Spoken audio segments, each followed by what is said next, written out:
अस्सलामु अलैकुम वरहमतुल्लाहि वबरकातुहू। मुअज़्ज़ज़ नाज़रीन, आज की इस वीडियो में हम लैलतुल क़द्र की फ़जीलत और लैलतुल क़द्र में क्या काम करने चाहिए उनके मुतालिक कुछ बातें अर्ज़ करेंगे।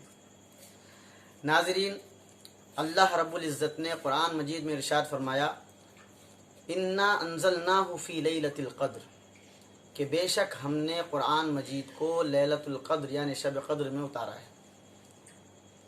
वमा अदराक मा लैलतुल क़द्र, और आपको पता भी है लैलतुल क़द्र क्या चीज़ है।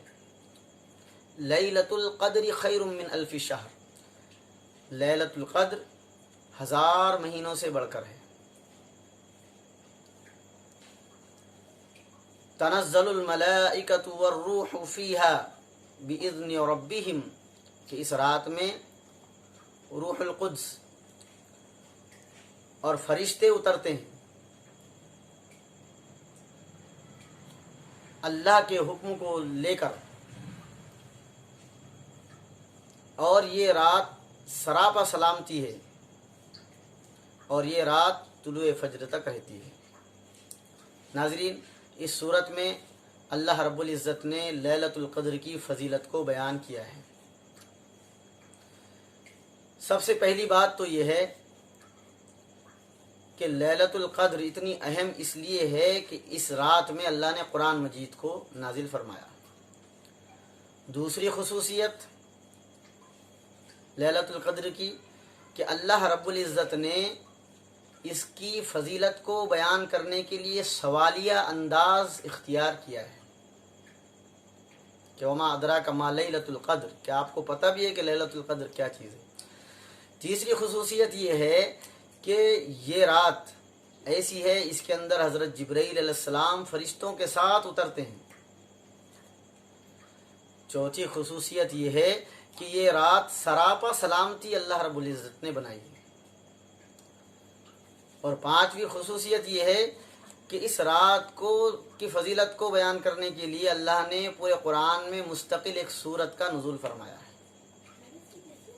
नाज़रीन, अल्लाह रब्बुल इज़्ज़त के प्यारे हबीब सल्लल्लाहु अलैहि वसल्लम का इस रात के ताल्लुक़ से ये इरशाद है, फरमाया कि जिस शख्स ने भी लैलतुल क़द्र में ईमान और एहतिसाब के साथ क़याम किया, क़याम से मुराद यानी नमाज के लिए खड़ा हुआ ईमान की हालत में और एहतिसाब के साथ, एहतिसाब कहते हैं सवाब की उम्मीद रखते हुए, रिया और दिखलावे की गर्ज से ना हो, तो अल्लाह के हबीब सल्लल्लाहु अलैहि वसल्लम फरमाते हैं कि उसके पिछले सारे गुनाह माफ़ हो जाते हैं।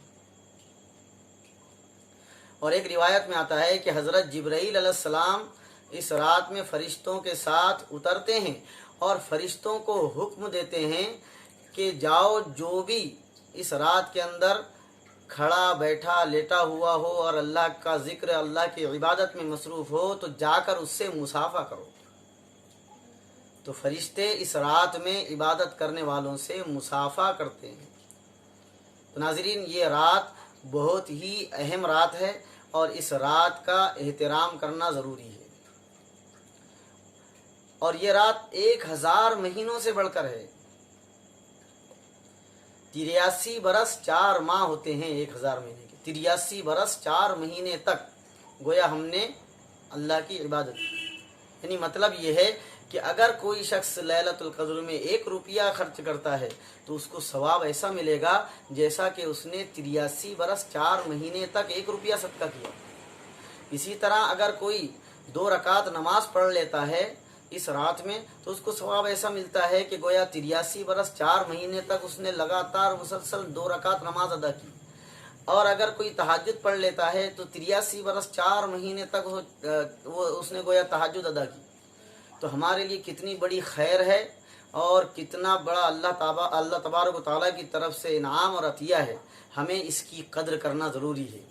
इसके लिए हमें अल्लाह के नबी सल्लल्लाहु अलैहि वसल्लम ने इसको तलाश का हुक्म फरमाया। इसकी तायीन उठा ली गई। अल्लाह रब्बुल इज़्ज़त इसको बताना चाहते थे। एक रिवायत के अंदर है कि अल्लाह के नबी सल्लल्लाहु अलैहि वसल्लम अपने हुजरे से बाहर तशरीफ़ लाए तो 2 लोगों को देखा कि आपस में लड़ाई कर रहे हैं।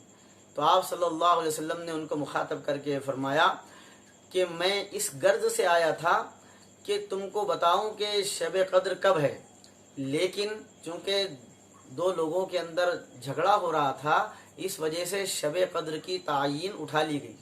اب وہ اللہ ہی کو معلوم ہے کہ وہ کب ہوگی، لیکن اللہ کے حبیب صلی اللہ علیہ وسلم نے فرمایا کہ اس کو آخر عشرے میں تلاش کرو۔ ایک روایت میں ہے کہ آخر عشرے کی طاق راتوں میں تلاش کرو، یعنی 21ویں شب، 23ویں شب، 25ویں شب، 27ویں شب اور 29ویں شب، یہ 5 راتوں کے اندر خاص طور سے ہم اہتمام کریں۔ اللہ کے حبیب صلی اللہ علیہ وسلم شب قدر کی تلاش کے اندر ہی آخری عشرے کا اعتکاف فرمایا کرتے تھے تاکہ شب قدر مل جائے۔ جو شخص حالت اعتکاف میں ہوتا ہے تو اس کو یقیناً اس کے لیے کہا جا سکتا ہے کہ وہ شب قدر کی عبادت کو پا لیتا ہے، کیونکہ وہ دنیا سے اللہ تعلق ہو جاتا ہے اور اپنا تعلق اللہ کے ساتھ استوار کر لیتا ہے، تو ظاہر بات ہے کہ اس کو لیلۃ القدر کی عبادت نصیب ہو ہی جاتی ہے۔ ناظرین، ہمیں اس رات میں کیا کام کرنے چاہیے اور کن کاموں سے بچنا چاہیے؟ تو اس رات کے تعلق سے ایک مخصوص دعا احادیث میں آتی ہے کہ حضرت عائشہ رضی اللہ تعالیٰ عنہ فرماتی ہیں کہ اللہ کے حبیب صلی اللہ علیہ وسلم نے مجھ سے فرمایا کہ عائشہ، جب لیلۃ القدر تم پالو تو اس کے اندر یہ دعا پڑھا کرو، اللہم انک عفو تحب العفو فاعف عنی، کہ اللہ آپ معافی کو پسند کرتے ہیں، آپ معافی کو پسند کرتے ہیں، آپ مجھے معاف فرما دیجیے۔ انسان آخری عشرے کے اندر اللہ سے یہ دعا زیادہ سے زیادہ مانگے کہ اللہ آپ معافی کو پسند کرتے ہیں اور آپ معاف کرنے کو پسند کرتے ہیں، تو مجھے بھی معاف فرما دیں اور میری بھی بخشش فرما دیں، میری بھی مغفرت فرما دیں۔ اللہم انک عفو تحب العفو فاعف عنی، ایک تو یہ دعا پڑھنا ہے۔ دوسرے یہ کہ ہر عبادت کو اس کے اندر ہمیں کرنا ہے، مثلا کچھ روپیے صدقہ رات کے اندر کر دیں، اور کچھ پاروں کی تلاوت ہم کر لیں، اور چوتھا کلمہ پڑھ لیں، اسی طرح تیسرا کلمہ پڑھ لیں، اور تہجد کی نماز ادا کر لیں، اور فجر، عشاء اور مغرب یہ ساری نمازوں کو باجماعت ادا کریں، اور ان نمازوں کی ساری سنن اور نوافل کا اہتمام کریں، اور اسی طرح صلاۃ التسبیح اس رات کے اندر ہو سکے تو وہ بھی پڑھ لے، 2 رکعت صلاۃ التوبہ پڑھ کر اپنے گناہوں کی معافی مانگے، اور 2 رکعت صلاۃ الحاجت پڑھ کر اللہ سے اپنی ضرورتوں کا سوال کرے۔ ناظرین، یہ رات ایسی ہے کہ آسمانوں سے ندا لگتی ہے کہ ہے کوئی رزق کا مانگنے والا کہ ہم اس کے رزق میں اضافہ کریں، ہے کوئی مغفرت کا چاہنے والا کہ ہم اس کی مغفرت کریں، ہے کوئی عافیت کا مانگنے والا کہ ہم اس کو عافیت دیں، اور ہے کوئی بیمار جو صحت اور تندرستی کا طالب ہو کہ ہم اس کو صحت اور تندرستی عطا کریں۔ تو ناظرین، آج ہماری پوری دنیا کے اندر ایک وبا پھیلی ہوئی ہے، ہم اس موقع کو غنیمت جانتے ہوئے رمضان کی باقیہ ساری راتوں کے اندر خوب اللہ کے سامنے گڑ گڑا کر اس وبا کے خاتمے کے لیے دعا کریں کہ اللہ اس وبا کو پوری دنیا سے دور کر دے، اور جتنے لوگ اس وبا کا شکار ہوئے ہیں اے اللہ اپنی قدرت سے ان تمام لوگوں کو شفا یاب فرما۔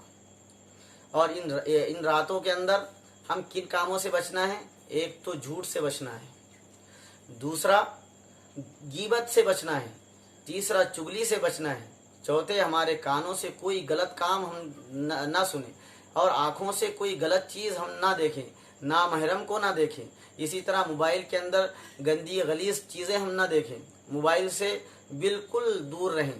یہ ساری چیزیں ہم کریں گے تو انشاءاللہ ہمیں لیلۃ القدر کی عبادت نصیب ہو جائے گی۔ دعا فرمائیں کہ اللہ رب العزت ہمیں کہنے سننے سے زیادہ عمل کی توفیق عطا فرمائے، اور ہم تمام کو لیلۃ القدر کی عبادت نصیب فرمائے۔ آمین۔ وآخر الدعوانا ان الحمد للہ رب العالمین۔ السلام علیکم ورحمۃ اللہ وبرکاتہ۔